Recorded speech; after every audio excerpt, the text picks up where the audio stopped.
एक ऐसा देश जिसके विकास में भारत ने कभी भी किसी तरह का कोई भी अड़ंगा नहीं लगाया। आज वो भारत के पड़ोसियों को भारत के खिलाफ हर संभव मदद कर रहा है और ये अब संबंध इस स्तर पर जाने वाले हैं जिसके बाद भारत के डिफेंस एक्सपर्ट्स ही नहीं बल्कि हर भारतीय खुद को असुरक्षित समझने वाला है।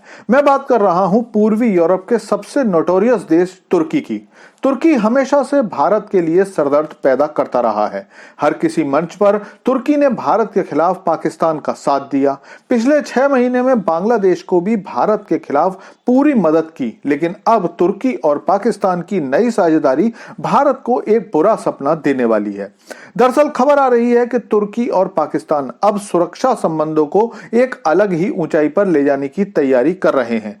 दोनों देश तुर्की के 5वीं पीढ़ी के लड़ाकू विमान कान की जॉइंट मैन्युफैक्चरिंग की तैयारी कर रहे हैं और ये खबर अगर किसी भारतीय या पाकिस्तानी मीडिया ने दी होती तो शायद मैं भी यकीन नहीं करता, लेकिन ये खबर आई है खुद तुर्की के मीडिया से। चलिए सारी खबर जानते हैं। तो दोस्तों, अब से 5-6 महीने पहले जब तुर्की ने ब्रिक्स को ज्वाइन करने की बात की थी तो पूरी दुनिया यही मानती थी कि तुर्की को ब्रिक्स में अगर शामिल होना है तो ये बिना भारत की रजामंदी के नहीं होगा और ये बात खुद तुर्की के राष्ट्रपति एर्दोगान भी बहुत अच्छी तरह से जानते थे। इसीलिए 2024 की शुरुआत से ही तुर्की ने किसी भी अंतर्राष्ट्रीय मंच पर कश्मीर के बारे में पाकिस्तानी प्रोपेगेंडा का समर्थन करना बिल्कुल बंद कर दिया था। एर्दोगान के इस झूठे व्यवहार पर भारतीय नेतृत्व धोखा खा गया और भारत ने बिना किसी विरोध के ही तुर्की की ब्रिक्स एंट्री को होने दिया और यह एक ऐसी घटना रही जिसके बारे में भारतीय एक्सपर्ट्स तो छोड़ ही दीजिए, खुद तुर्की के लिए भरोसा करना मुश्किल था। लेकिन अब जब तुर्की ब्रिक्स का एक्टिव मेंबर बन गया है तो फिर से तुर्की ने भारत को परेशान करना शुरू कर दिया है। बांग्लादेश से अपने रक्षा संबंधों को सुधारने के बाद अब तुर्की पाकिस्तान के साथ मिलकर अपने 5वीं पीढ़ी के फाइटर प्लेन कान की जॉइंट मैन्युफैक्चरिंग की तैयारी कर रहा है और इसके साथ ही दोनों देश मिलकर एक हेलीकॉप्टर का भी निर्माण करने वाले हैं। दरअसल पिछले दिनों पाकिस्तान में 8वें पाक तुर्क औद्योगिक एक्सपो संयुक्त कार्य समूह की बैठक हुई। दोनों देशों की करीब 32 कंपनियों ने इसमें हिस्सा लिया। इस बैठक में खास तौर पर 2 बातों पर डिस्कशन हुआ। पहला, कान का एक्सपोर्ट और दूसरा एक ऐसे हेलीकॉप्टर का संयुक्त निर्माण जो दोनों देशों की सेनाओं के काम आ सके।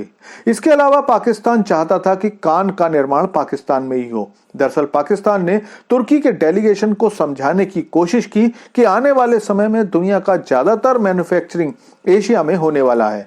ऐसे में जो भी खरीदार भारत या किसी दूसरे देश में यूनिट देखने आएगा तो उसके लिए पाकिस्तान में बनने वाले कान की यूनिट नई अपॉर्चुनिटी देगी और अगर कान की यूनिट पाकिस्तान में होगी तो खरीदार उसे भी देख सकता है।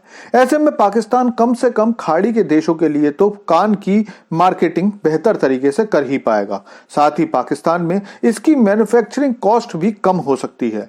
लेकिन तुर्की पाकिस्तान की सारी चालाकियों को अच्छे से जानता है क्योंकि इन चालाकियों को दिखाकर ही तुर्की भी आज 5वीं पीढ़ी के जहाज बनाने के लायक बना है।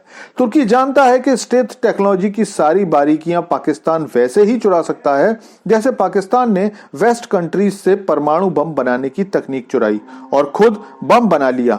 इसीलिए फिलहाल कान की मैन्युफैक्चरिंग यूनिट पाकिस्तान में लगाने पर तुर्की ने कोई भी हामी नहीं भरी है।